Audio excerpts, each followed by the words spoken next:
আল্লাহ সবসময় বড় বড় কাজগুলো খুব ছোট ছোট জিনিস দিয়ে করেন। যখন আল্লাহ করেন একেবারে এই যে আব্রাহার যে হস্তি বাহিনী, আকাশ থেকে ছোট ছোট আবাবিল পাখি, ছোট ছোট টুকরা টুকরা পাথর, এবং আল্লাহ বলতেছেন আলাম তারা কাইফা ফালা রব্বুকা ফিলফিল, আপনি কি দেখেন না সেদিন সেই আবাবিল পাখি আমি কি করেছি।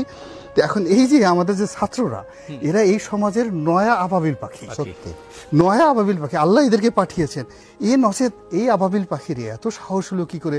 আমরা বড় বড় পলিটিশিয়ানরা বাঁশির পুলিশের বাঁশি শুনলে চিত হয়ে পড়ে যাই, লাঠি দেখলে আমাদের জ্ঞান হারা হয়ে যায়, হার্টবিট বন্ধ হয়ে যায়।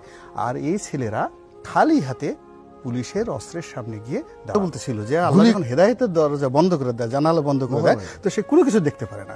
স্বরাষ্ট্রমন্ত্রী সে দাঁড়ায় দাঁড়ায় ভিডিও দেখছে, আর অন্য লোক বলছে যে দেখেন একটা গুলি করি, একটা মরে আর একটা পড়ে, এরপর আরো একজন এসে যায়।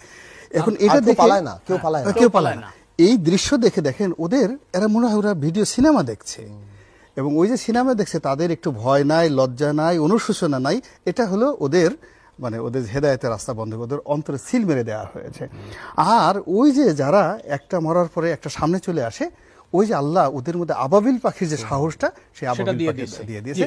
এইটা বর্তমান যারা ক্ষমতা আছে, এই আবাবিল পাখির এই ঘটনাটা ভালো করে মনে করলে আর আল্লাহর প্রতি ভয় থাকলে, তাকওয়া থাকলে, আশা করি যে তারা বরকত পাবেন, বরকত লাভ করবেন।